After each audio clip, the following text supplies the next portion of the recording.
Hey everyone, how are y'all? Sally, that is fine. Avery, how are you? Betty Joe, how are you? King, how are you tonight? Sally Mae, I have to be off of here at 11:30 because I have to get up at like 2:30, 3 o'clock. So if you need me to, I can send you a message in Discord and let you know when we're done. I'm gonna read. Hey Vapor, I'm gonna read one, and then me and Avery are basically gonna take turns reading them tonight. So we probably, between reading and talking, maybe five or six is probably what we're going to get through, even though they're not that long. Elsie, I'm doing good. How are you? Tiff, how are you tonight? All right, let me go ahead and get this over here. Y'all don't forget to hit the thumbs up and to put your chat on live chat.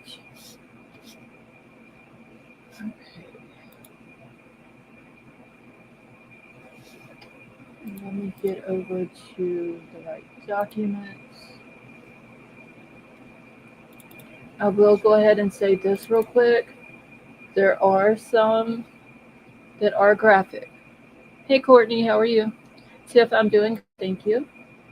There are some that are graphic. They do explain from the officer's point of view what they saw whenever they got to the crime scene after they got the 911 call. And I will throw a trigger warning in the chat as well so everybody knows, because I know Sally Mae's not going to be able to listen to them. If there's anybody else that doesn't think that they can handle it, I completely understand. If y'all need to leave out of the chat and not listen to it, it's perfectly fine. Scott, if you hit, I think, She doesn't know. Oh, wait, where did Betty Joe go? I'm right here. Hold on, Betty Joe, I can't hear you. Oh, Don't remember. Okay, there you are. Oh, my son talked through mine. okay, that's fine. Okay, so Scott, if you want to throw a trigger warning in the chat, just put in what King put in. That's the command for the trigger warning. Okay, I'm trying to You want to go on get. yours? I mean, if he wants to come up on his, that's perfectly fine. He's more than welcome to. You want to do it? No. All right, we'll turn. He's like, no, I'm good. Right. Okay, He I said don't he's know just going to where. talk through mine. Okay, that's fine. I don't know where Avery's at. She was in here a minute ago and then she's then disappeared. She sent me a message saying that asking if I wanted her to help me read, and I told her that's fine if she wanted to. Now I don't know where she went. Her phone probably died. That the computer wasn't something wasn't charged, more than likely. But I know that she was in here because I just talked to her. Okay, let me get all of my stuff up. Wait, is this the right one?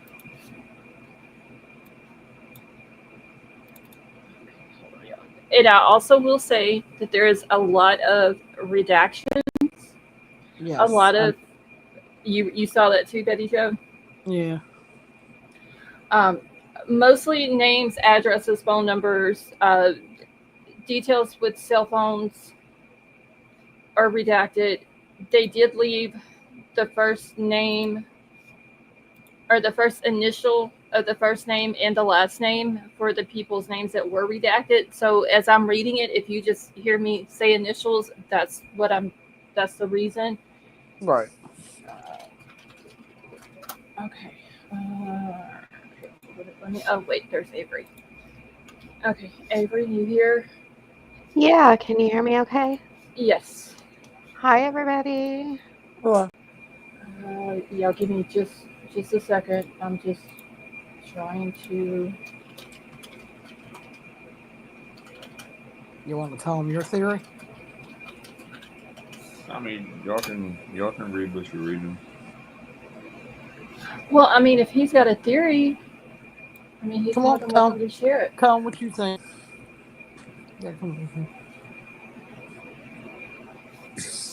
Okay, so Tell them what you mean. um, I feel like when this was all carried out, I feel like Maddie was the intended target.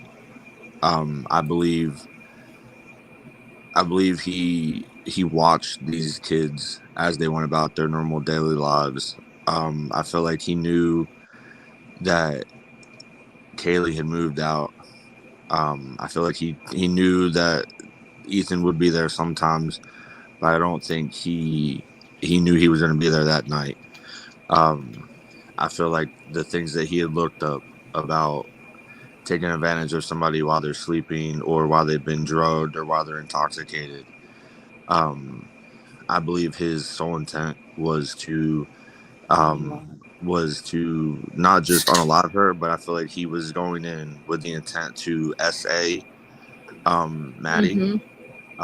I Mm-hmm. don't feel like Kaylee and her were asleep in the same bed together. I feel like she had come into a commotion of what was going on, and it stopped his plan and it enraged him. That's why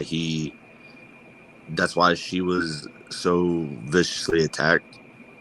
Um, and then I believe when Xana come up the stairs and seen what was going on, that's why the wounds and that's why the way he attacked her as well.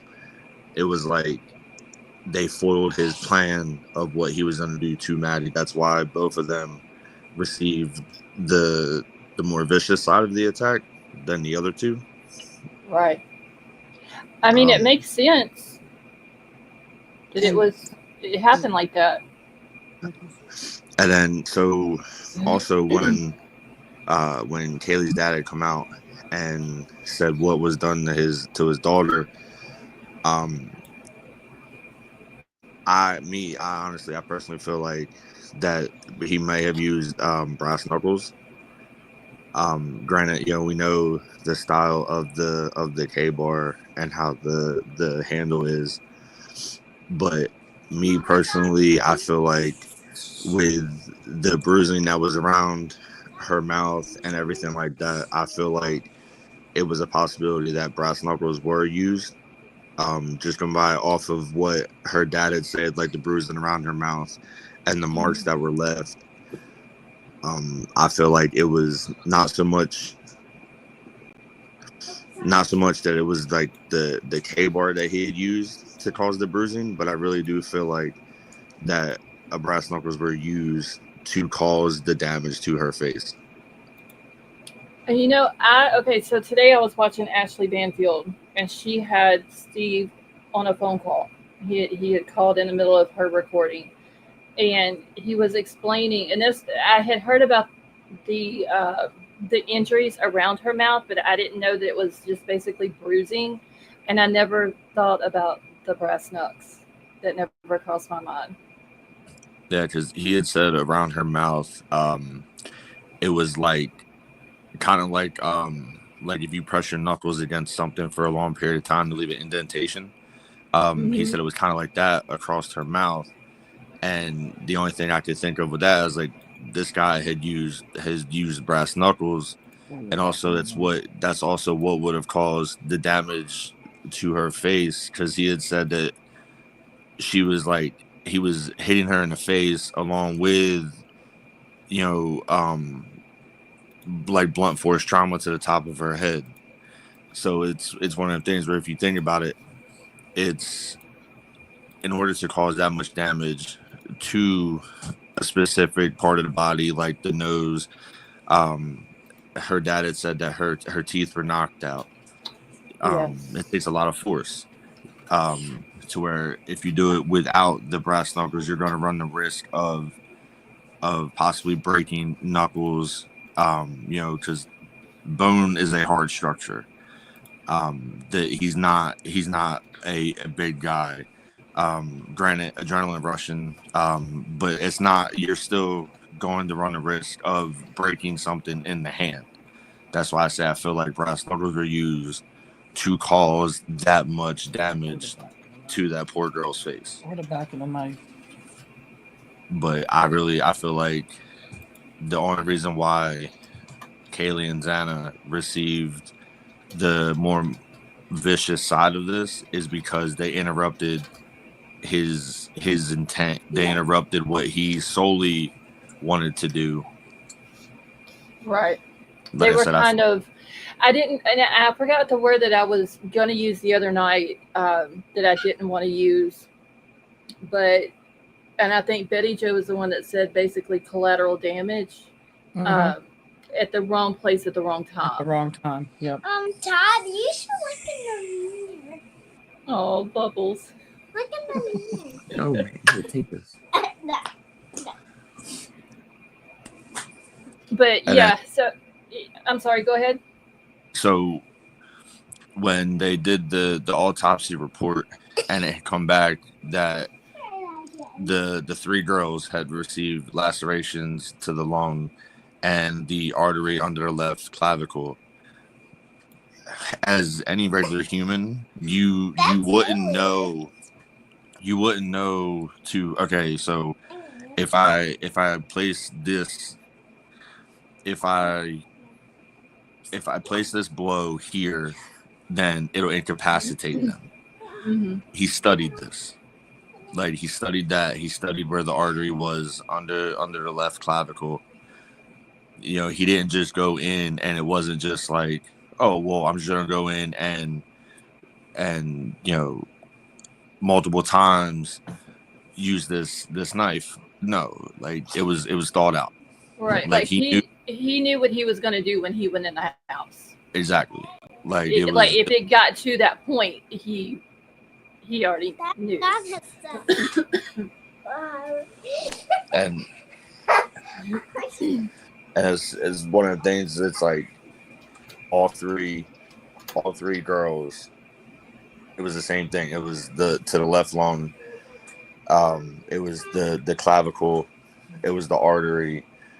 Like that's why when they said, oh well, what about the screams, everything like that, it's once you pierce the lung collapse, it's not gonna let anything out. Like you're not gonna breathe. It's like drowning. It's it.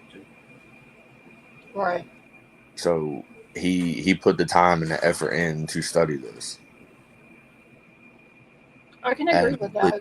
And then with Ethan, I feel like Ethan was wrong place, wrong time. I don't feel like I don't feel like he took into consideration that Ethan could possibly be there, and it was one of the things where it's once he come into the room chasing Xana, realized Ethan was there, and then it's like, well, I can't just leave and not do this. Mm-hmm. So he took him out as well, and then sat down, and then that's when I feel like he took everything off that he was wearing. So that way he didn't track blood, anything like that, DNA out of the house into the car and put it into a box, walked out the house. And that's when the other roommate had seen him come across the front of the doorway and leave. Yeah, I will be glad when they start releasing more documents. So, like I've sat since my mom had told me about it. Like I watched everything they put out, and I would like on my breaks at work, I'd sit there and scroll through and just listen to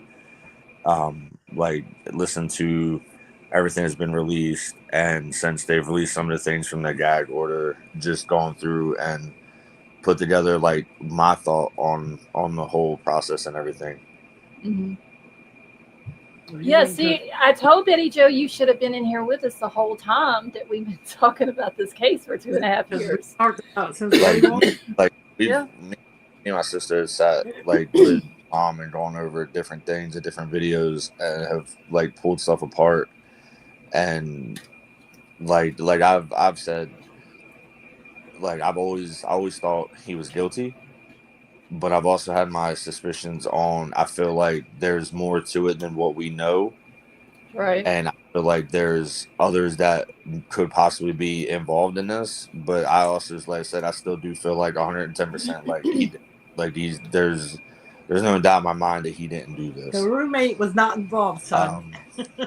And I feel like when Kaylee's sister had gave her impact statement, you could tell that it bothered him, and you can tell that, like, by the look in his eyes and the clenching of his face, like you can tell like it pissed him off. And it's like, yeah, it's you lost control of a situation that you thought that nobody would ever figure out that you did it. Yeah. And I think what really pissed him off as far as Kaylee's sister is concerned, he didn't like the fact that it was a woman talking to him like that. Yep. And that's the kind of guy that can't deal with a woman in authority, in a authority position, like a woman that is giving the orders and telling them what to do. He cannot. It doesn't process, and he's not okay with that. Right. And the fact that he had to sit there and listen to that, you could tell that it bothered him. Yeah, But then when Ann Taylor's there by him and she stands up, the way he looks at her, it's very weird, because we never could figure out if he's looking at her like, you better not say the wrong thing, or he's looking at her like he likes her. Yep. Every time he would look at Ann Taylor, it was creepy. It really was. Like I said, him and his sister and him look like really, really scarily alike. His sister looks like him with the wig on, and she has that same 1,000-yard stare. Like when I've just recently seen like pictures of her like leaving the courthouse and stuff, and she has the same blank 1,000-yard stare. And I don't know, like there's just something about him. And you would think that him and his sister were twins, right? they look so much alike. Coming from a brother's standpoint that has a younger sister, if something like this was to happen to my sister, there's no way anybody would have protected him long enough from something happening to him. Like I know, as you know, you want the justice system to do what it's intended to do, but not all the time does that work. Like hearing what happened to them girls, it is truly saddening. And like I said, you know, from an older brother's standpoint, there's no way he'd have made it to trial. There's no way that they would have got to him before I did. And I know Kaylee's brother was talking, and then from both the sisters and like her dad, and honestly, like I hope he gets what he deserves in prison. Oh, I've said that from the start. I hope till justice takes over. Like I hope it's not long. And like I told Mom, you know, I was like, I really hope that it's a slow unaliving. And I hope that they look at how many times that both the girls that he viciously attacked, I hope they take the wounds, and I hope they put both of them numbers together, and that is how many times that happens to him. And I hope that he slowly is unalived and, you know, gets what he deserves. Because at the end of the day, that's 3 young college girls that their lives were cut short. Yes, granted, Ethan too, but at the same time, like that, at the end of the day, that's a female. At the end of the day, I bet you he's replaying Olivia's impacts, like everything Olivia said to him. I bet he's replaying that in his head over and over. Yeah, I feel like in the prison, I feel like if I was a guard, I would set up a speaker and have it play on a loop 24 hours a day, every day. And I would have it playing on the So I will say this. I did put the link to Ashley Banfield's podcast from today that had Steve on the call with her towards the end of the Yeah, I watched podcast. that. I watched Okay. that.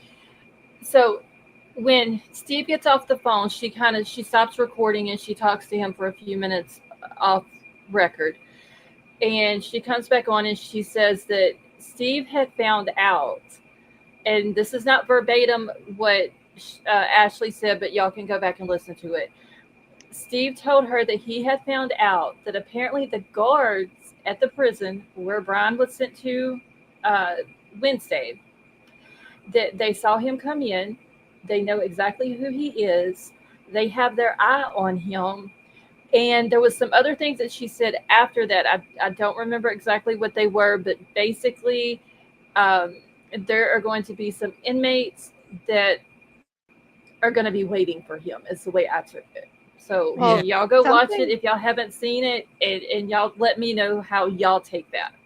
Well, I Something- watched it, and the thing is, that part that he's in, I guess some of the inmates don't take kindly to men doing what they do to women.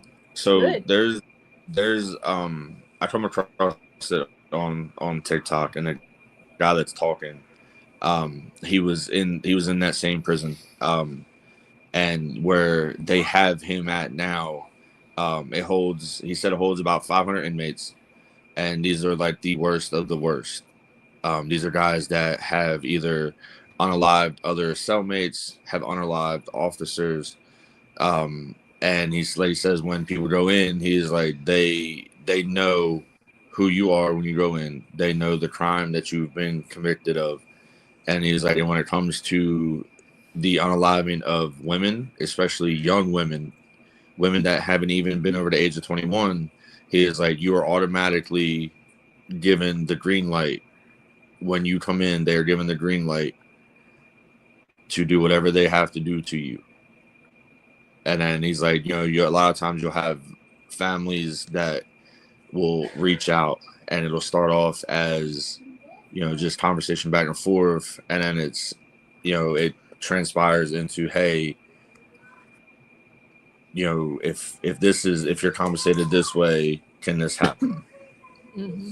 Now, I'm not saying that that's what the families would end up doing, but it's also not one of them things where you can take that off the table as to one of the family members won't be like, hey, we'll put money on the books or something and have this taken care of. I feel like something already happened because that is one of the worst prisons in the United States.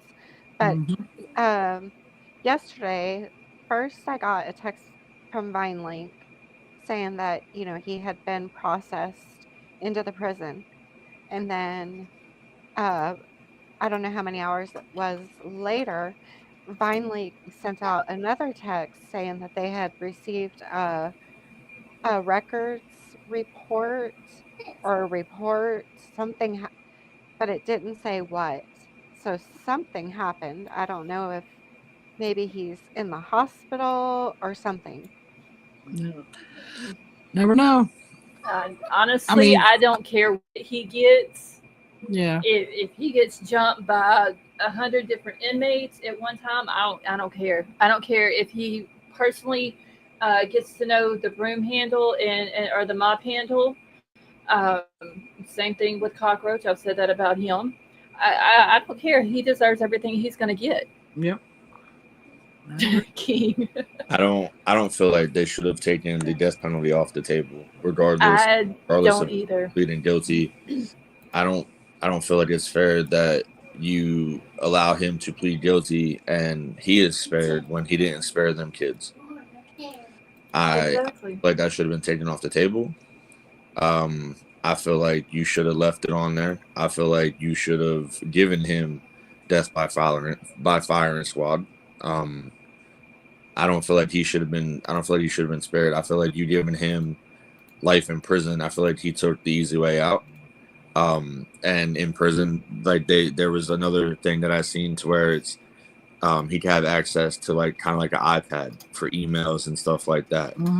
He can have access to a TV, and it's just like, so he gets access to these things, and these kids' lives are cut short. Like honestly, I, like letting him put a plea deal in to plead guilty to take the life sentence, to take the death penalty off. You let him off easy. yeah, I don't agree with Like the plea deal either. no, like you failed them kids in that family at that point. And another thing that I did hear Ashley say today.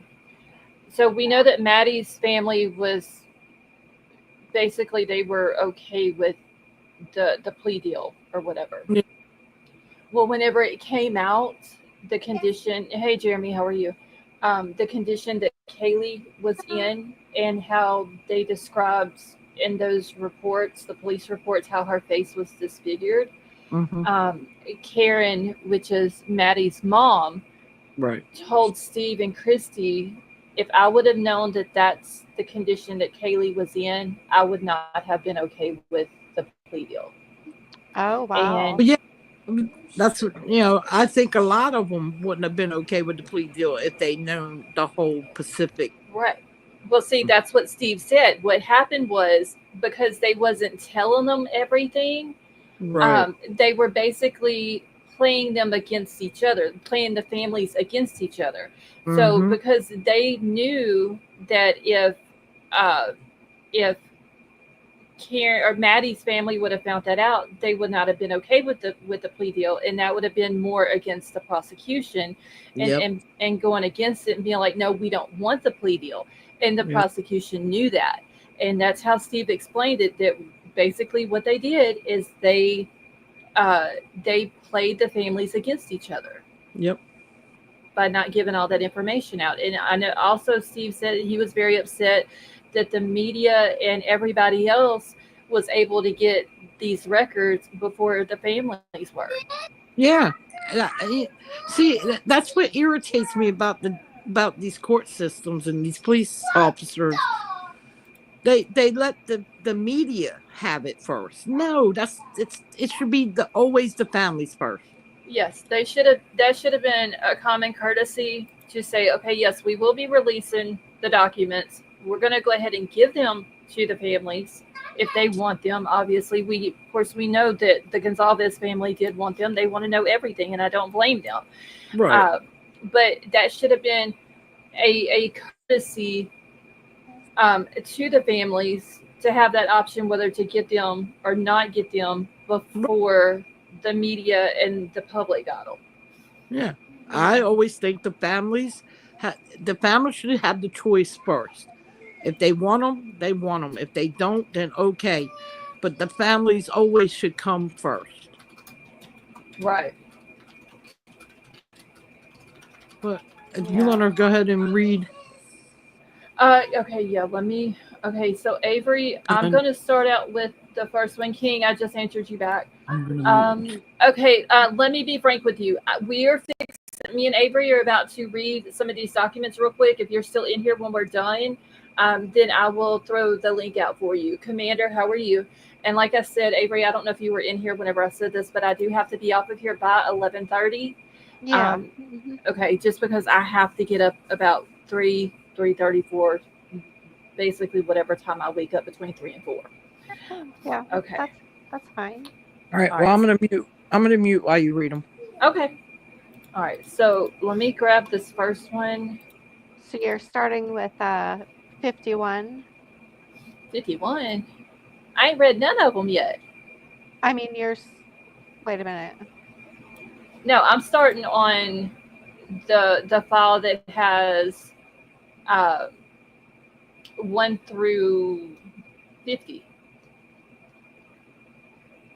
Oh, okay. I gotta find that because for some reason mine starts 51 to 100, Okay. unless So, it's the general narrative. yes, it starts off with the general narrative. Oh, okay. Gotcha. Yeah. So basically, so let me pull this one up. Oh, yeah. There it is. Number 1. Okay. Yeah, and you just have to click on that one and then it drops them all down. So basically this one right here, and I don't know if that's my Discord going off. Oh, hold on. Okay, King.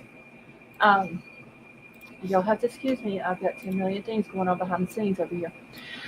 This one, there's really nothing to read. It's just basically, and this is the very first document that is out of all 314 of them. And I don't know if y'all can see this or not, but I it's can. okay. Let me do this because I don't know if everybody in the chat can. Hi, Leah. Leah, how are you? I am the first one. Okay. So it's basically just all the subpoenas that were sent out. That's really all it is. I'm not going through all of these names. If you're in my Discord, I will drop the link for all the documents. And I'm not going through, like I said, this one's 29 pages. I think the rest of them, the max was like 5, maybe 6. Avery, have you come across any more that's more than 6 pages? I think I have. Yeah, Okay. I think so. Okay. So I'm not even going to go through this whole one. Where is my? I hate this damn. The new buttons. And I'm going to keep complaining about them until StreamYard gets.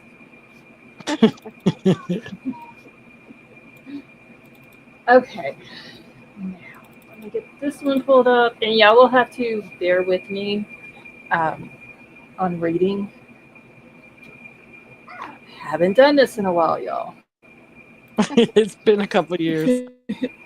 It has been. Wait, why do I have to? Oh. Okay. Okay, so can everyone in the chat see this? If not, I will extend it out to a full view. It's just every time I drop down to switch it, I have to bring everybody back up on panel. It kind of gets annoying after a while. All right, so Avery, I'm going to do this one, I guess. You're going to do the second one. We're going to rotate back and forth like that? Yeah, we can do that. Okay. All right. Thank you, King. Betty Jo Bubbles she's not bothering anything. Okay, so the narrative of this is the initial response and scene security number 177. This is from Officer Corbin Smith. It is basically a watch guard event, and a lot of these documents. Check it. Okay, Frank. Once I get done with my live, I will check it and get back to you. A lot of these documents are just basically police reports that they did. Like at the end of their shift, or what they did during their shift. There's a good bit of search warrants and warrant returns in here, 1 to 2 pages tops. So I don't know how many we're going to get through tonight, but if we don't finish them tonight, I can do multiple lives on this. Okay, so this is additional responding officers, which is Sergeant Gunderson, Corporal Snyder, Officer Warner, Officer Nunez. Case number added to WG, and they say yes, and then there's no evidence, and then this is the narrative. So if the mods can throw a trigger warning, because I believe this is one of them. Oh, damn, Jeremy, I didn't know that. Okay, so on November 13th, 2022, at about 1200 hours, I responded to 1122 King Road in reference to a possible homicide victims. Officer Nunez had arrived on scene and found a total of 4 deceased individuals. The officer informed other units he believed this to be a homicide. When I arrived, I entered the residence and went to the second floor. I observed a female wearing a sweatshirt and underwear laying in the middle of the bedroom floor, covered in blood. I observed deep lacerations indicative of defensive wounds on the female's hands. The female was surrounded by blood on the floor. I observed a male laying in the bed. The male appeared to have suffered from stab wounds and a laceration to the neck. The male was covered in blood, and the bedding around him was soaked in blood. Sally Mae, I am just now getting started on these. and this one that I'm reading right now is very graphic.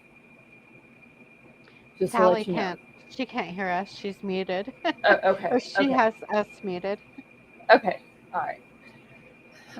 So in the third bedroom floor, I observed two females laying in the bed, which appeared to have been stabbed to death. The female laying on the left half of the bed, as I was looking at it from the doorway, was unrecognizable. And this is where he's talking about Kaylee.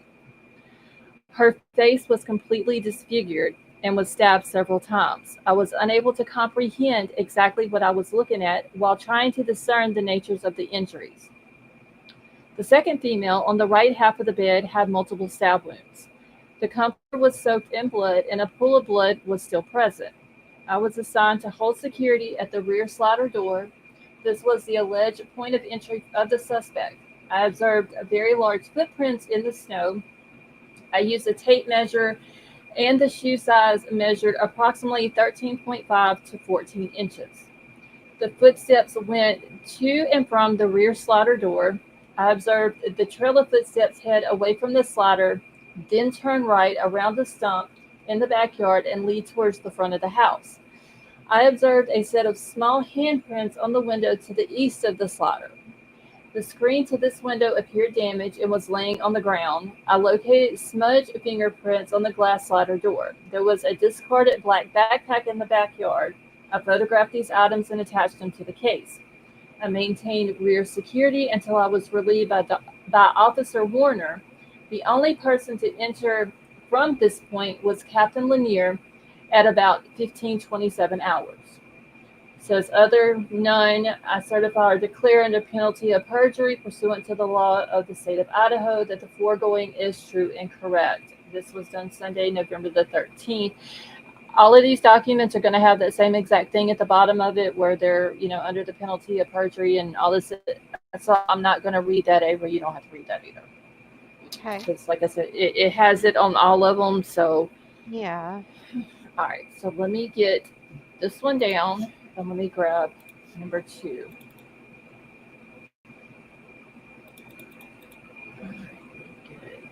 So that way you can see.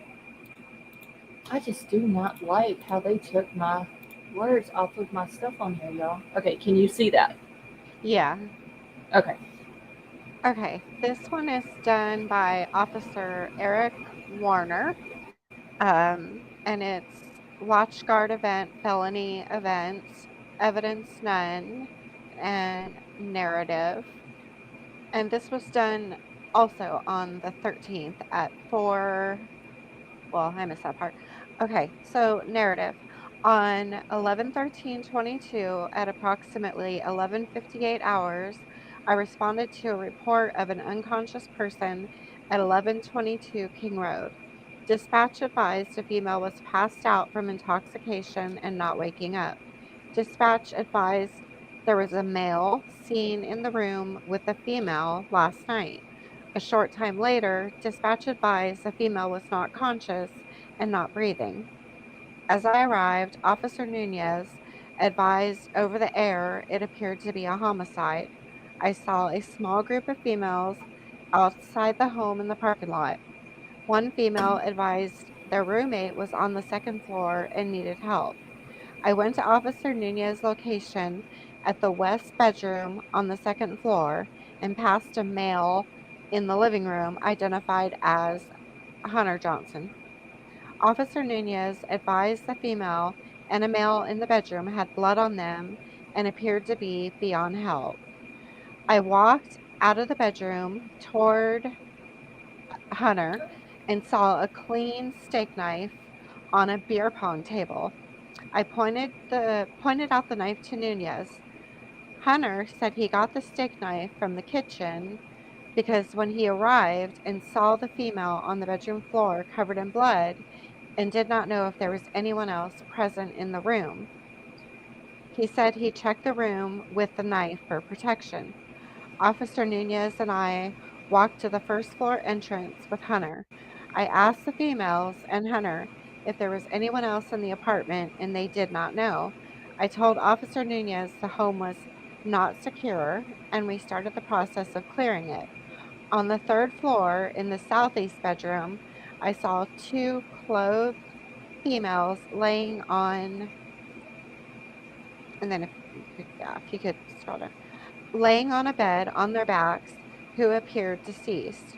One female on the left side of the bed in relation to the bedroom door had an extreme, and that would be Kaylee, Mhm. had an extreme amount of lacerations to her face and upper body, which made her unrecognizable. The other female had multiple lacerations in her upper body and some blood on her face. I walked to the far side of the bed to determine if the female on the right, which would be Maddie, was beyond help. I saw the female's leg was off the edge of the bed and it had lividity. Once I noticed the lividity in the female's leg, I backed out of the room. Officer Nunez and I checked the rest of the third floor and saw it was clear. There was a poodle in the west bedroom on the bed, which was later taken to Humane Society by LCSO. After clearing the home, I briefly interviewed Hunter. Hunter said he was at his apartment, blank blank, and his girlfriend, blank blank, received a phone call from one of the girls who lived at 1122 King Road. Hunter said blank was called by one of the residents who said they could not wake the female on the floor. Hunter said he came over to the home at approximately 11:55 hours. Hunter said he saw the female on the floor in the bedroom and did not see the male on the bed, who he had identified as Ethan, before grabbing the knife. Hunter said he entered the bedroom and checked the female's pulse, which that's Xana, and found none. Hunter said he did not check Ethan and left the home. I thanked Hunter for talking with me and told him he could go stand with blank, who was with the other residents in front of the home. I stood by at the front door and started the crime scene log at 12:15 hours. Sergeant Gunderson relieved me for approximately 3 minutes so I could go get my gloves during my time at the front door. At approximately 15:02 hours, I was relieved by Officer Rosinski, who took possession of the crime scene log and returned to the station. At approximately 15:28 hours, I came back to the scene and relieved Officer Smith, who was standing at the rear sliding glass door, which was found open when officers arrived. I remained at the back door until I was relieved by Officer Nunez at approximately 4:20 or 16:28 hours, and then the certification. Right.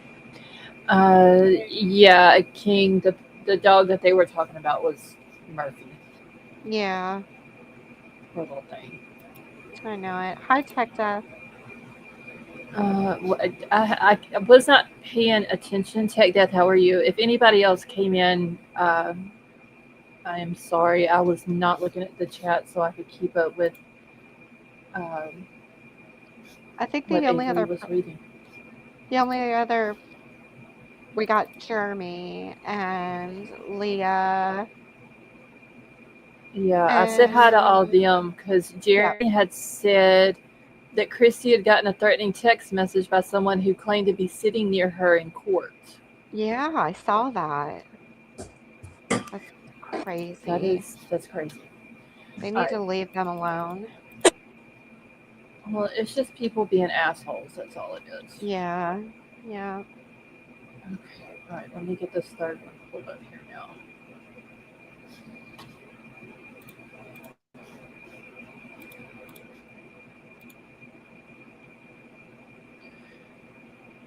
All right. So this is from Officer Mitch Nunez. And I did not mean to scroll past the date and time on yours. Oh, that's fine. So this date is November 13th at 1848. I'm not even going to try to calculate what that time is, so y'all can figure it out. Oh, it's 6:48. Yeah, what Avery said. Vapor. So apparently Christy, Kaylee's mom, got a threatening text message from someone claiming that they were sitting next to her or close to her in court. That's just insane. Yeah. Okay, so the narrative on this one is the initial response, interviews, a search warrant application, the patio entry log number 170. It's a WatchGuard event, BWC and 4RE, and additional responding officers, Gunderson, Snyder, and Warner. There is no evidence on this one either. And the narrative is on 11/13/2022 at approximately 11:56 hours, I responded to an unconscious subject at 1122 King Road in Moscow, Idaho. Upon my arrival, I found a large gathering of people in the parking lot immediately north of the 1122 King Road residence. 1122 King Road is a white, three-story, single-family residence with multiple bedrooms. The 1122 designation is located directly above the front door facing north. I was directed to the bedroom on the second floor by HJ, which is, we know, Hunter Johnson, in the northwest corner to locate the unresponsive female. Upon entering the room, I observed a female laying supine on the floor next to a bed. According to DM, this female was likely Kaylee J. Gonzalez. It'll explain in other documents why she thought this was Kaylee. D also lived at 1122 King Road. I observed dry blood surrounding Kaylee's body and signs of cutting trauma on her face. Kaylee was covered in so much blood that I wasn't able to immediately discern where any additional injuries would have likely been. Kaylee was apparently deceased due to her pale skin color, rigid body tone, and apparent blood loss. On the bed in the same room, I observed a male laying supine on the bed. According to D, the male was likely Ethan J. Chapin. D said that Ethan was commonly at the residence. I observed blood covering portions of Ethan's legs surrounding his body into the bed sheets and drops of blood on the wall near Ethan's head. As I backed out of this room, H showed me a kitchen knife that he said that he had in his possession. I told H to leave the knife and go back downstairs to the front entrance. Officer Warner and I moved to visually clear the residence for any suspects or additional victims. On the third floor, Officer Warner and I found two additional apparently deceased females, both laying supine in the bed. This bedroom was on the southwest corner of the third floor. According to D, these two females were likely Xana Cornodal and Madison Mogan. One female showed an apparent traumatic injury to her face due to the basic facial structure being unrecognizable. Both females showed very pale skin. Both females were covered in dry blood and apparently deceased.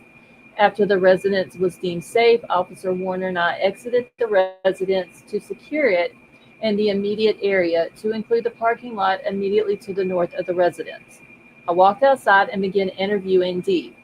D told me that at approximately 4 o'clock that morning, she heard a voice scream and believed it to be Kaylee's. D said she heard Kaylee scream and announce that there was somebody inside the residence. D said she could hear Kaylee run from the third floor down the stairs to the second floor into the northwest bedroom. So this is the reason why Dylan thought that it was Kaylee laying on Xana's floor. D says she locked herself in the bedroom and continued to hear a commotion. D said eventually she stopped hearing a struggle and heard a male's voice say, "You're going to be fine. I'm going to help you." D says she did not recognize the male's voice. D said after a few minutes, she peeked out of her bedroom and observed a male described as approximately 6 feet tall, slim build, with a black ski mask leave the second floor patio area. This patio door was likely left open as it was found open upon my arrival. I interviewed an additional roommate, BF, who told me that she was at the residence during the commotion. B said that she was on the second floor in the living room watching Vampire Diaries with D and an unidentified person named L. B said at approximately 2 o'clock on 11/13/2022, Madison and Kaylee came home from a night out at the Corner Club bar. And it has their address in Moscow, Idaho. B says she also believed Madison and Kaylee went to the Grub Wandering Kitchen truck that was commonly located in the 300 block of South Main Street. B said that she and Madison let Madison's dog out, Murphy, sometime between 2 and 2:30, which we also know that Murphy belonged to Kaylee. Hold on, Tech Dip. Let me cut those off real quick. Hold on just a second. All right, y'all. Hold on. I'm fixing to get back to reading. Okay, I got them cut off now, Tech.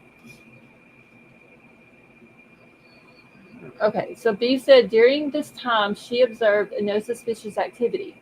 B said she returned inside while Madison was still outside with Murphy. B said that she went to bed around 2:30.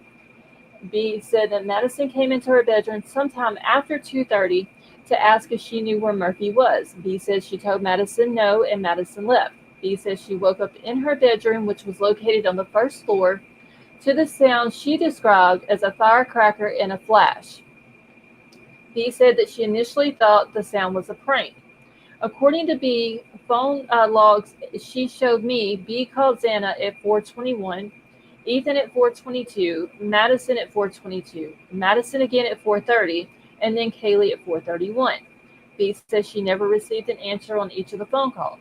B said that she went back to sleep and woke up around 11:56 when 911 was called. Initially, I was told Kaylee was likely located on the second floor bedroom with Ethan. After comparing Dylan's initial statement with other investigation officers' observations, it appeared to actually be Xana that was located on the floor of that bedroom, and Kaylee was one of the other females located on the third floor room. I also observed the following vehicles in the gravel parking lot that was immediately north of the 1122 building. So there was the silver 2015 Land Rover Range Rover with the Washington plates, which we know was Kaylee's.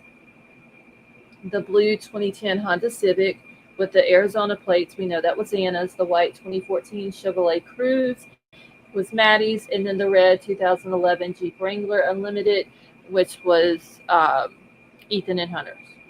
And the black 2017 Ford Explorer was, what's her sister's name? Macy's. Oh, Maisie. Yeah.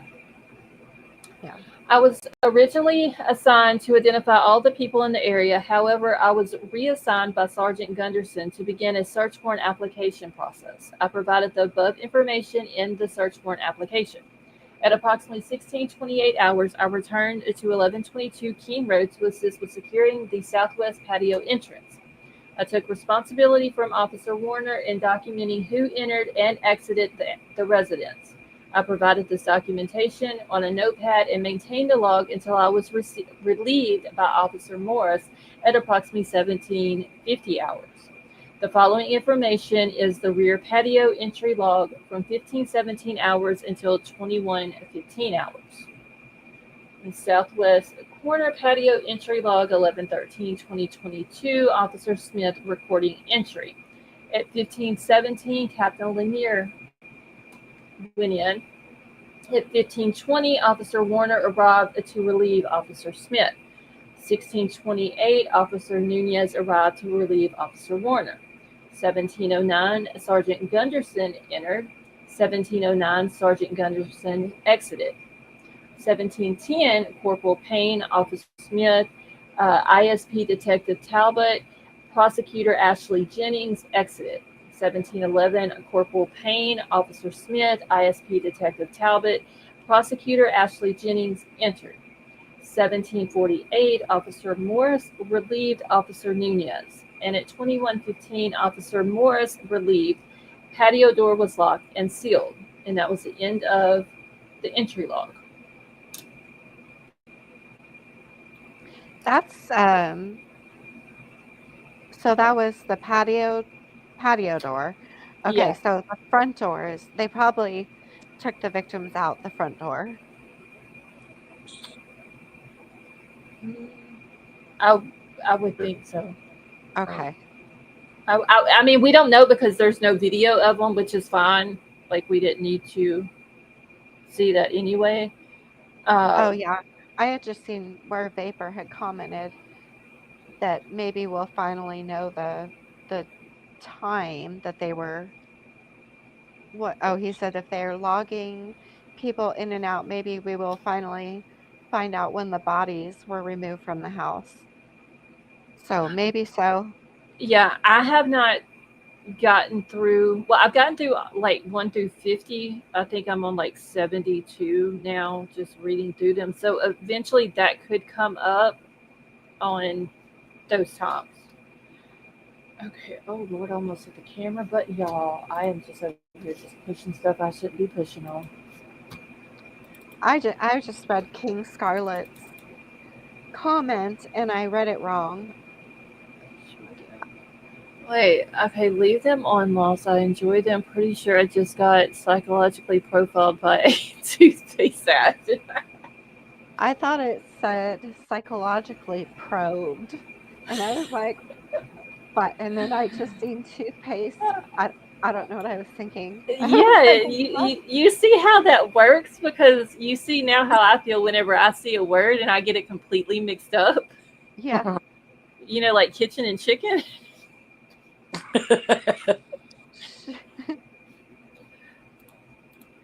Okay, what time? Okay, so it's only 11 o'clock. I don't even know what number. Oh, we're on number 4. Okay, Avery, can you see that? Yeah. Okay. Okay, so this one is done by Officer Ryan Snyder at same date 11/13 at 6:59 p.m. And the narrative is initial response and canvas interviews, watch guard events, uh, evidence, photos burned to a CD and booked into evidence, and then the narrative. On 11/13 22 at about 1200 hours, I responded to 1122 King Road for the report of an unresponsive subject. Upon my arrival, I noticed there were several college age students out front of the address. I was directed to use police caution tape to cordon off the crime scene. As I was working around the residence, I noticed the back door was open and there were footprints in the snow coming from the back door on the back porch. Officer Smith took photos of these prints with a measuring tape. He watched the backyard area to make sure no one else came in to the area. I noticed there were a few footprints that left towards the west of the area. Wait, the west of the backyard. This portion of the backyard is connected to two other residences, which is 1118 King Road and 1126 King Road, both directly to the west. The footprints appear to lead west toward King Road between the residences, but I was unable to see where the footprints went after the yards connected due to the amount of rock landscaping. I was unable to discern how old these prints were. There had not been recent snowfall. With Sergeant Gunderson, I entered the residence to continue taking photos of the scene. I entered through the bottom floor main door on the north side.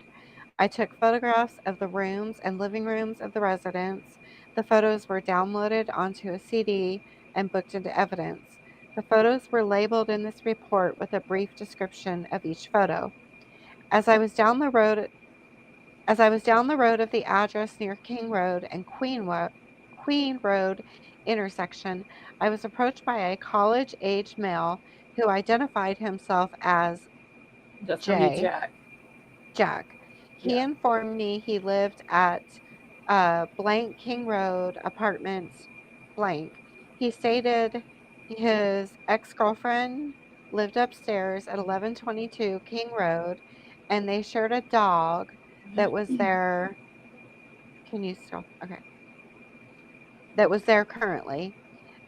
Jack did not appear to have obvious wounds on his hands, as I would assume the suspect probably would. Officer Nunez was interviewing subjects about the situation. I asked Jack if he could wait inside Officer Nunez's police car so we could talk with him. He agreed to. I informed Sergeant Gunderson of the circumstance involving Jack. Jack later responded to the police department to be interviewed and then picked up the dog from the Moscow Humane Society shelter. I continued to canvass the area and speak with neighbors at blank, blank, and blank Queen Road, who stated they did not hear or see anything relevant. I spoke with subjects at blank King Road. One resident, DD, stated she was walking home from the corner club at about 3 a.m. and thought she could hear music or some type of noise, but she couldn't give any clarifying information more than that due to her level of intoxication that night. I spoke with subjects at Blank King Road. The majority of them stated they were out drinking at the corner club and got a ride back to their place at about 1:30 and went to sleep at about 2.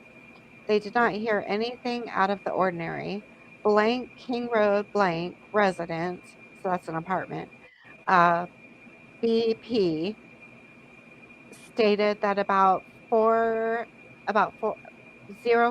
hours, he heard a barking dog coming from the east side of his residence. He believed it was the dog at 1122 King Road, as he thought that he was the only dog in the area. He stated the dog sounded like it was outside and barking for about 45 minutes until he believed someone must have let it inside at around 4:45 when it stopped. B stated he had a female with him in bed at the time who also heard the dog barking at this time. I spoke with the residents at Blank King Road. Blank Blank informed me they had a camera facing the west of the address and they believed captures a portion of the road. They first provided me with the SIM card out of the camera. However, they could not get it to work and neither could I. They gave me the username and password to the camera. I informed Detective Mowry of the information and they gave me permission to access the camera footage and record the necessary surveillance video. I cleared the scene at about 17:49 hours. The photo log is a photo of a key on a retaining wall north of 1122 parking lot. One, two. Okay, so a picture of the front of the address, one of the front of the address on the east side, one of the front of the address on the west side, parking lot, vehicle, black Ford Explorer, parking lot, northwest corner, parking lot, and west side yard, front of address, two more of front east of address, another of the Black Explorer, back seat of blank, back seat of blank, front seat of blank, VIN number of blank, 1122 vehicle red Jeep, and then driver's side of blank. I mean, you don't have to read all of those out Okay, I was if you gonna don't want say. to, because there's a lot of photos that was taken, a lot of them of the inside of each one of the victims' cars, Yeah, all around the outside of the house. Let me see. yeah, like front seats, back seats, and VIN numbers, Yeah, outside of the house. they did all the photos on the inside. So there's the first floor bedroom, like all of the bedrooms, the living, basically all of the rooms in the house, the stairs, Yeah, everything. They did all of those pictures. Like yeah, they did and the the couch, furnace, yeah, the furniture. Um, kitchen knife on the beer pong table, mhm. which that's the one that Hunter picked up for Right. protection, and Yeah. then pictures of the victims, uh, pictures of blood on the floor, closets, another one of another victim. Yeah. The utility closet, the stairwells, the kitchen patio. Like they took pictures of everything in the house. Hmm. Is what they're documenting here. There was how many photos was it? It's a lot. Yeah, these. So there was some vehicles that was parked on Queen Road that they took photos of the outside and inside all the way around it. There was a Chevrolet, a Subaru, a Pontiac, a Toyota, several of them that was parked out on the road that they took photos of. And I see like where it says southeast bedroom, north the cast off on the wall. So they Mhm. were going ahead and getting pictures of the red stuff on the walls and Yes. So the southeast bedroom, that would have been Maddie's room. I'm trying to keep up because Xana's room yeah, was on the west side of the yep, house. uh-huh. Yeah. Okay. Let's see. There was a medical mask that they found outside. They also took a photo of that. And so there was 182 photos that they took on this Mhm. date and time that Yeah, they it's logged quite a here. bit. Yeah. Okay. And then there's just the certification there at the end. All right. So what did I say? Okay. So we may have time to do one more. Okay, what is this one? Okay, this one's just a watch guard event. And Avery, don't forget which one we stop off at because you know I'm gonna forget. So That was you said yeah, we're on 4. five. We're on five now, but when we get done tonight, I will forget. Come I'll tomorrow. write it down. The sea vapor said there should have been DNA on that mask if someone had worn it. Yeah. I'm pretty sure they took it and probably tested it. I know that in one of the documents I read today that I forgot which one of the officers were there canvassing the neighborhood, walked up to talk to the guy, the officer that was doing security there. And as he was walking back out towards the road, there was a black glove that he Mhm. found. I think it was like 50 feet from the front door. Yeah. And he also took that in for evidence. Yeah.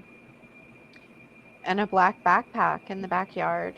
Well, the Yes. the side yard or the backyard, I don't know what you call it. Yeah, Yeah. because sometimes they're calling the backyard the side Uh-huh. yard, and the back sliding door the side door of the house. Right. Right. And I'm like, that's the back door, people. Yeah. I don't know. Okay, so this here is about. I believe this dude's first name is Anthony. I think this is the guy that was at the press conference the other day with Bill Thompson and them that was pointing out people to ask questions. Dallinger, I Oh, believe is yeah. how you pronounce. He is, I think, now the chief. I believe. Hey, Jen, how are you? Okay, Hey, so this Jen. is a watch guard event. There was no additional responding officers at all, and the narrative for this one is on November 13th, 2022, at approximately 12:53 hours. I arrived at the scene at 1122 King Road and spoke with Sergeant Gunderson and Sergeant Lawrence, who gave me a brief overview of the information gathered at that time. Sergeant Lawrence informed me that the Idaho State Police were going to assist in the investigation and were organizing to respond to the scene. Sergeant Lawrence responded to the police department to begin interviews. I remained on scene at the perimeter awaiting further information. Approximately 1 hour later, a male approached the scene and began speaking with Sergeant Gunderson. The male was identified as J.K. I overheard Jay state that his daughter, which is going to be Jeff Kernodle, um, Jeff had stated that his daughter lived at 1122 King Road and he had been trying to get in touch with her but was unsuccessful. It was also learned that Jeff's daughter, which would be Jasmine, was nearby the scene. I asked Jeff if he and Jasmine could come to the police department to speak with me. Jeff agreed, and I returned to the police department. I contacted Sergeant Lawrence at the police department and asked if he had the names of the victims. Sergeant Lawrence stated that he did and gave me the list. I saw one of the victims' names was Xana A. Kernodle. I then met with Jeff and Jasmine in the interview room off of the police department lobby. Once in the room, I activated the audio and video recording equipment. I asked Jeff and Jasmine for their information, and they both handed me their Arizona driver's license. After writing down their information, I asked Jeff what the name of his other daughter was. Jeff told me that her name was Xana. I then informed Jeff and Jasmine that Xana was identified as one of the victims and that she was deceased. Both Jeff and Jasmine became very upset and were crying heavily. I asked Jeff and Jasmine when the last time they communicated with Xana was. Jasmine stated that she texted with Xana on 11/11/22 at approximately 1700 hours. Jasmine said that the text messages were brief and were not of any substances. Jeff said he texted Xana on 11/11/2022 at around 1540 hours, and she responded stating that she was at work. Jay then told me that he last spoke with Xana on the phone on 11/11/2022 at approximately 2140 hours when they spoke about going to the WSU football game. I asked Jay where Xana worked, and he said at the Mad Greek. So I'm just going to go with J and J on these, so I don't have to go back and after I realize which one of the J's I'm talking about here. Okay. I asked both Jeff and Jasmine if Xana had mentioned anything about having any issues with anyone or anything strange occurring lately. Both Jeff and Jasmine said that Xana had not said anything. Jay said Xana had a boyfriend, which was Ethan Chapin, who she had been dating for about 6 months or so. Jay said that everything seemed fine with their relationship, and Jay added how he had met Ethan's parents in passing this weekend. It should be noted that Jay was in town visiting as he resides in Avondale, Arizona, and it was Washington State University's Parents' Weekend. I asked Jeff and Jasmine if there were anyone that they wished me to contact for them, or if they wished to speak with anyone such as a member of the clergy. Both told me no. I gave them both my business card and informed them our detectives would be in contact with them in the near future. Jeff and Jasmine then left the police department. Okay, so there's nothing further, and there's the certification on that as well. Yeah, I feel so bad for these parents. Oh, I know. I know it. He's going over there because he can't get in touch with Xana, and he pulls up, and there's nothing but the cop cars there. Right. See, they I can think never. I think he's the only parent that went to the scene, wasn't he? All the rest went to, well, Maddie's family went to the police department. Yeah. Yeah, because I think it was said that Maddie's parents, when the cops went to their house to let them know about Maddie, they had already left and was going to Moscow. Hmm. Yeah. And then the Gonzalez family didn't leave their house at that time. They hadn't. They had already heard things Hmm. and was waiting for the officers to arrive. Right. But can you imagine, like, for Xana's dad walking up to that house and seeing, Uh-uh. oh God. I mean, he didn't know what was going on. He just, Uh-huh. left to go by there to see her, probably because Vapor saying after he had already left to go home from Jasmine's. So he leaves from WSU where he spent the parents' weekend with Jasmine, runs by Xana's real quick because he can't get in touch with her, and he pulls up and Yep. to that scene. Well, I think Jasmine called him and said that she heard that there was something going on King Road. Isn't that how it went? And then he turned around and came back. Yeah, Vapor says Jazzy called him and told him to come back. Okay. yeah, yeah.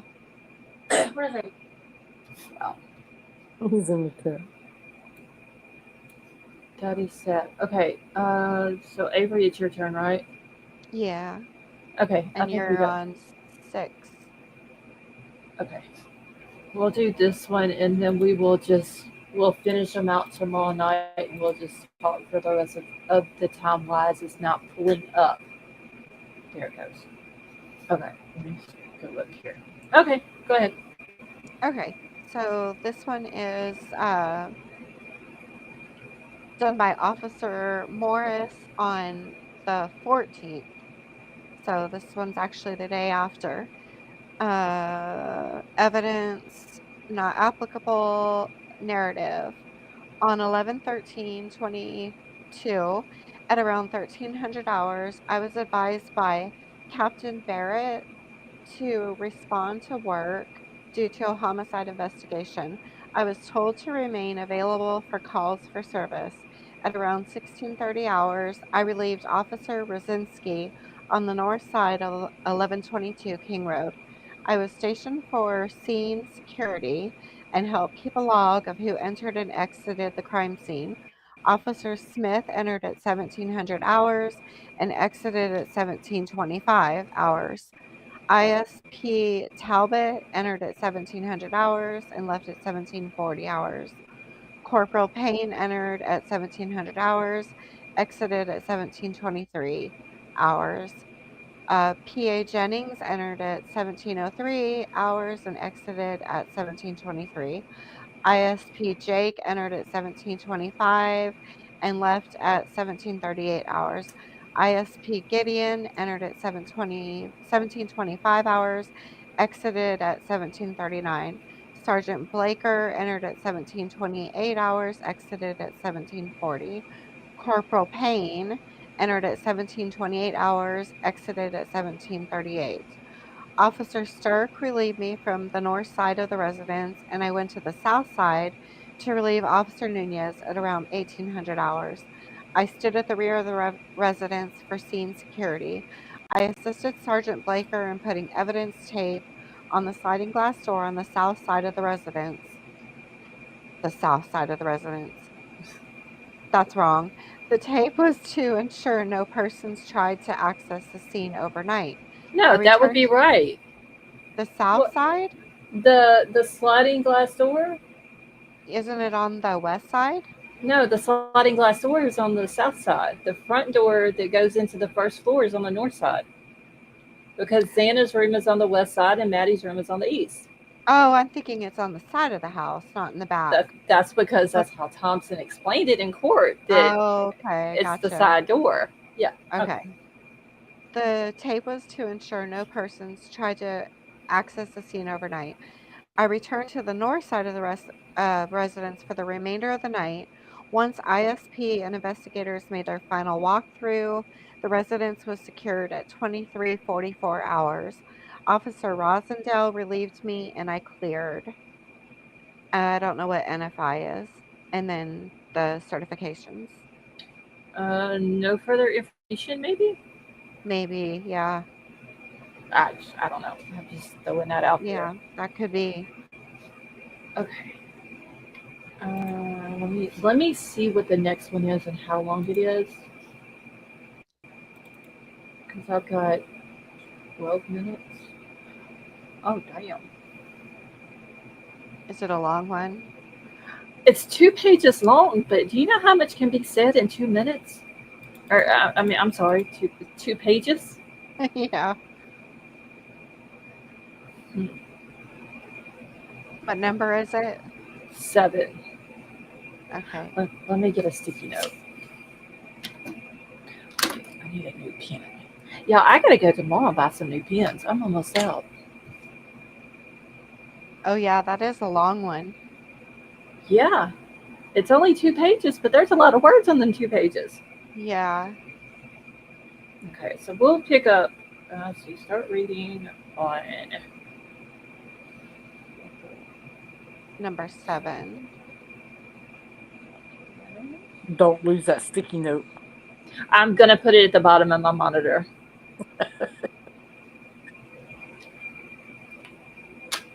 Yeah, because I have another one that's on the bottom of my monitor right now. That's it's the supplemental reports from Moscow Police Department. Because when we were in Discord the other day, King was like, "Hey Scarlett, have you read this one? Like number whatever." And we're like just throwing numbers at each other, and people were like, "What the hell are y'all reading?"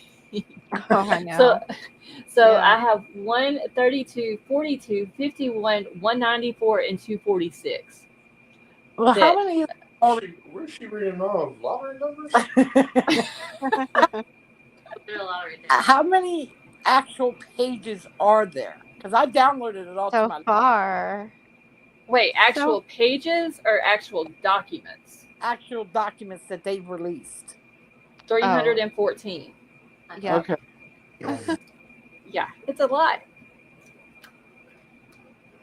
So, okay, I've got my little sticky note down here. Start reading on document number 7. As long as I don't have to work tomorrow and type a bunch of shit out, then I'll be good and I won't lose my sticky note. Write another note reminding you to read your notes. Elsie, I have them literally right here on the monitor that's in front of me underneath my keyboard. There's no way possible I'm going to lose it unless I'm typing and knock it off the monitor. And look, the one that we're in now, the supplements 1 through 50, that's the biggest one because it's 31,922. Uh, what is KB? Gigabytes. Yeah. No, wait. Kilobytes or something. Kilo. Yeah, y'all don't pay attention to me. I'm saying I'm trying to say I'm trying to say terabytes. But I But, just like- straight up said gigabytes. That would be GB. I have no idea. well, It would be gigabytes with a K. Something like Yeah. that. Kilobytes, gigabytes, terabytes. It's Something. KB. But so like once we get to 151 to 200, it drops down to 7,000, from 30,000 to 7,000. Then the next 54,000, almost 5,000. And the last one is only going to be 3,700. So they're going to get small kilobytes. They're going to get smaller. Thank you, Elsie. Thank you, Elsie. Did A any lot of us have of it? them. Do any Did of us any have of what? us have it? Did any of us say kilobytes? I Yeah. said gigabytes. I don't think anybody said kilobytes. I said terabytes. It is what it is. We just know it's KB. Exactly. That So is so funny. a lot of these though are just where they did the search warrants, which we read on the Idaho website, when the court documents were released or whatever. It's a lot of these documents are just search warrants and warrant returns. So and so sent off the search warrant to Meta or Tinder, like all these different places, and it just basically they recorded the time and the date that they sent it off, the time and the date that they got the email back saying that the information was ready to be downloaded. So a lot of them are like that, 1 to 1.5 pages long. So those will be like, we'll go through them, but once we get to those, we can kind of get through those pretty quick. Yeah. Y'all, I am burning up. It is 92 degrees here tonight. Jesus. We had a thunderstorm. We had one earlier, and y'all, the people from the phone company called me today and was like, I was just calling to make sure that your internet was working. I was like, it's been working for 2 days now. Just, In 2 days ago. yeah. So she was like, okay, well, I was just calling. I just want to make sure. And I was like, okay, that's fine. Even though, but they were down here yesterday, back and forth, up and down the road, working on the first box that the tractor decided to take out. Jeez. And, y'all, it started raining. As soon as it started raining, the internet went out. Wow. I got mad. But the dummies who fixed the box up there, because it's like them tall, skinny green boxes that has all the wires and all that jazz in it.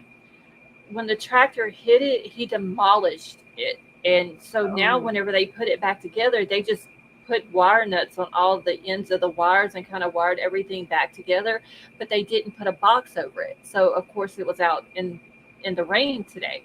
I think literally as soon as the first raindrop hit, y'all. Yes, Sally, I'm sorry, I forgot to remind you. Yes, I am done. As soon as the first raindrop fell, y'all, the internet went out. I'm dying. Read Gigi's comment at how she spelled king. She put king. Okay. Popcorn.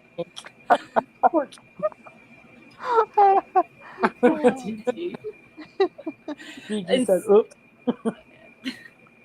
And Sally Mae, I'm sorry. Yes, we are done reading tonight. We got through 6 of the documents. We'll pick up tomorrow night where we left off. I know y'all was promised her I was going to go back to Discord and let her know, but I didn't even have Discord pulled up. So that's my fault, Sally Mae. I didn't have the sticky note to remind me. Poor King. First she got probed by toothpaste, and now she's a kink. Oh my god. Whoever Jory is said kinkobite. Oh man. Or does that say Jory or Jerry? Jory. Jory. Okay. Jory Vance. Jory, thank you for joining us tonight. I have not heard the name Jory since have you guys ever watched Flowers in the Attic? Yes. No. The one of You them. know, I am not going to watch nothing that has to do with an attic, Avery. Oh yeah, this woman. I mean, come on. This woman locks her kids in the attic, and they end up Oh, escaping when they're older. But one of them's name was Jory. It'd be my luck. I would go up in the attic, and there's Annabelle and the It Clown, and Chucky sitting up there. Yes, Courtney. I have read all the books, and I've watched all the. Heather Graham is in it. That's who plays the mom. You've watched that movie, haven't you? What's crazy is you're scared of addicts. Like, Well, Wait, there's watch what movie, Betty Joe? The what is it? The Conjuring. Yeah, I've watched that. I mean, I've watched all the scary movies, but I'm just saying, if you catch me in an attic, there is a possibility that there is a doll up there, and I don't do dolls, and y'all know that. oh no, there's no dolls in these movies. But if there's it's your house, wouldn't you know if there's a doll in the attic already? I don't know. I've never been in my attic. That's crazy. I don't have an attic, so. I mean, we used to know somebody who used to stay in an attic with lots of dolls. And a skeleton. That's creepy. That is creepy. And a skeleton named Edgar. Edgar, that makes it worse. His name's Edgar. Like what? Oh my! But no, wait. He was Edgar first, and then he got changed to a female. Yeah, he was. He had a sex change. Wait, Sally Mae, you're gonna send me what? Hold on. The skeleton. Hold on. So the skeleton had a sex change, is what you're saying? Yes, he went from Edgar to I forgot what the female name was. That's crazy. Y'all do know like genitalia doesn't have bones in it, so please make that make sense. Tell Dragon Lady that, because she may have just cut that part off. Wait a minute. The pecker is not a bone. No, it's not. That's what he just said. I said genitalia doesn't have bones in it. Oh, doesn't have bones in it. Yeah. Like when you take the X-ray, yes. If you take the X-ray just of a skeleton, it doesn't show. It doesn't show genitalia at all. It's just all muscle. Yeah. Yeah. Well, it's just bone. Tell Dragon Lady that, because like determined by the skeletal remains, you'd be able to tell if it was male or female. But just an X-ray of a skeleton, there's no genitalia. Yeah, Betty Joe, you will have to fill him in on. Yeah, Betty Joe will have to fill you in on who Dragon Lady is and the shenanigans there. Only Vapor would know that bears have a bone in their penis. Only Vapor would know that. That's crazy. Sally's choking. Jory says it's blood and muscle. Sally says a boner. Vapor says from hunting. Yeah, right. Oh my God, y'all. I can't see. I'm literally crying right now. Jory says, glad we are on this topic. This is insane. I feel like y'all need Jesus and a cleanse. Oh, yeah, wait. Betty Joe has not explained things to you about us yet. No, I tell them all the time. Like I've heard the conversations just in passing, and I'm like y'all ladies need help. Well, Tiffany just told Sally not to choke on one. Oh my God. That is diabolically insane. Gigi said it just fell off. Yeah. Yeah, I can't even see the chat right now. Three legs. Oh, I kind of feel Elsie I kind of says, feel like if it fell off, I kind of feel like you might want to have that looked up. Elsie says, it does. Hey, Avery, No, how can you see the chat tonight? because I'm on my computer. I Elsie think Oh, said, I think maybe raccoons also have a bone. I have heard that. I don't know if it's true or King, not, but I have heard that. King says, not for me. No, she didn't. She said nor me. Nor me. Yeah. No, she said not me. King, make up your mind. King never has me confused, but now she's got me confused. She's a pretty. Oh, Jory says, it does not fall off, it just dies. Wow. Yeah, they don't know who Dragon Lady is. I'll have to tell them. Yeah, you'll have to tell them about that after the live. Yeah, they don't know nothing about it. They just hear us like when we're talking. They'll be walking by or something, and they'll just look at me like I'm crazy or something. Yeah, please don't hold it against us. And Avery, We're pretty normal people. Sometimes anyway. I don't know about normal. yeah, totally not. Avery Wait, is what did down he say? too. He said I don't know about normal. He's probably talking about. I thought all three of y'all that are. Oh, thanks. Hey, we're good together. Yeah, can y'all imagine us three together in public? Bone called a baculum. They would definitely call the police. Yeah, Sally Mae would have to be holding our bail money. Yeah, Yeah, talking about skeleton and 100% top on. Once he realizes, Betty Joe, who Dragon Lady is and the story behind it, he will completely understand. Yeah, I'll explain it to him when we're off here. Oh no, Elsie, I mean like us in person in public. Oh, that would be so much trouble. I mean, I know how to act in public. I was raised with manners and right. human decency. Well, yeah, but that's crazy. I do know how to cut up at times. So right. Yeah. Amazing Tiff. I kind of. Hey, listen, my son has no room to talk. Yeah. Because when he goes out on his motorcycle, he don't follow the laws. No, he does not follow laws. It's no fun though if you do. I follow I don't laws. know what you're talking I stop about. at every stop sign. Fly again. I have digital evidence of you. I can't say that I stop at every stop sign because I'll be just rolling through them. Ain't nobody coming. No keep on going. And yet I can never drive. Mm-hmm. I drive perfect. I have never had a ticket, and I've had one wreck. You just said you don't stop at stop signs. That's but okay. I also said that I have not had a ticket. Okay, so that's because I don't get caught. Come I'm hang a out. perfect driver. Come hang out with my mom, and we'll change that. We'll get you pulled over at least 3 times, 2 tickets. Might end up in a warrant. It's a whole thing. Well, see, I never said that I haven't been pulled over. I just said I haven't gotten a ticket. He said it's a whole thing. And I've only had one wreck. I mean, I did hydroplane on the interstate going about 90 something, and I spun the car underneath the trailer of an 18-wheeler, but it didn't hit us. So I'm not ever riding with you. Hold on. So nope. You're out here trying to Tokyo drift under tractor trailers? Like, this is insane.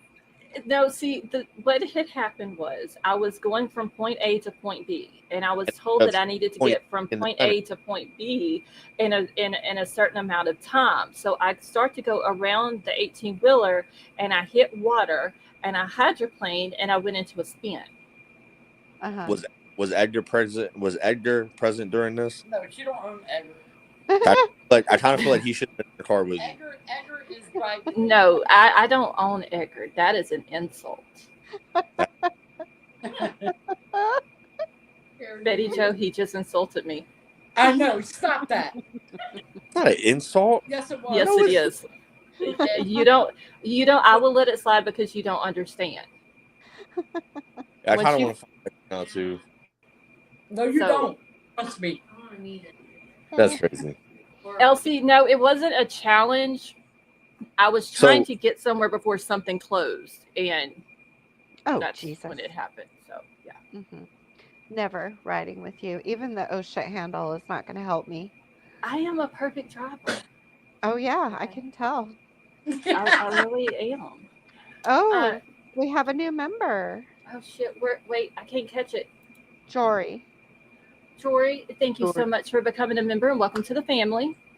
Welcome to. If you have a name I'm never going to be able to pronounce, but welcome, Jory. Just wait till I'm up here intoxicated, Jory. It's going to be a fun one. Yeah. We're not going to do that again, though, Avery. Elsie, no, it was not a contest either. I was trying to get to a store before they closed Lisa to make a K. purchase. That sounds like something my child would So do. wait, you wrecked my door? What'd she say, Joe? She's on her way. She's on her way to Starbucks. She said, "Were you wrecked on the way to go to the store?" No, I was going from one city to another city, and they were an hour and a half apart, Oh, and I was on the interstate, oh yeah. What state was this? Louisiana. This is in I'm staying Louisiana. out of Louisiana. Vapor said I'm sure it was Dollar General. No, this was I was pregnant with my daughter, so this would have been in 2002 when this happened. My boys were in the back seat like they thought they were on a ride at the fair or something. They thought the shit You was were funny. born in. I know that's what I'm saying. But 2002 is a long time ago. Yeah, 23 years ago. Scott, you're right. I'll You trust let Lost off- Drive before anyone here. King, I can tell you, people in Louisiana, they drive crazy. It's not King anymore. It's Kink. Kink. Kink. See, I know enough of using a cruise control, hit the off button, not the brakes. If you feel your, I don't use cruise control. I do. Y'all know me. I have to be in control of the things like cars. So I don't use cruise control. I use cruise control on my motorcycle every time. Oh hell no! Do all the fancy things that I can't do. I have to be in control of it. Well, he's in control because, I mean. Well, yeah, that. But I'm talking about as far as like the gas and all that. Oh yeah, he. Well, what it is because he puts it on cruise control, so he can stand up and put his hands up in the air. Like, look at me, Mom. I'm a retard. Okay.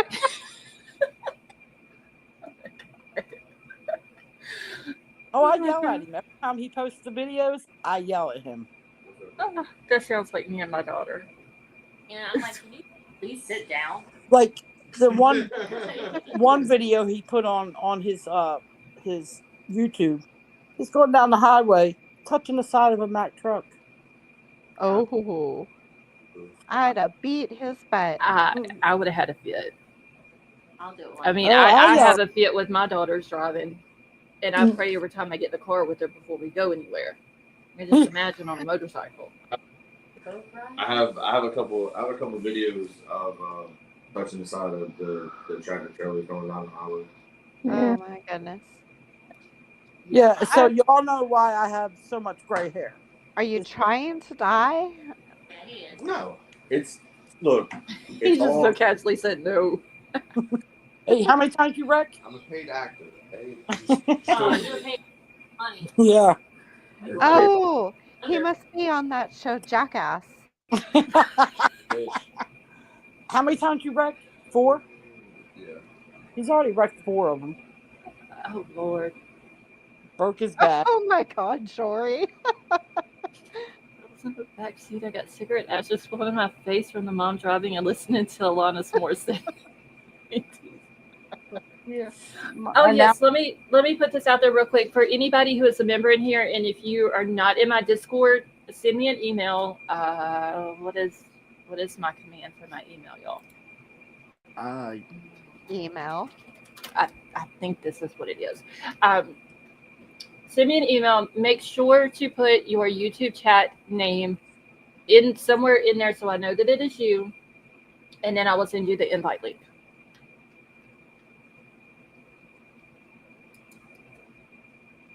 Y'all, I have been on here 10 minutes longer than I was supposed to be on here.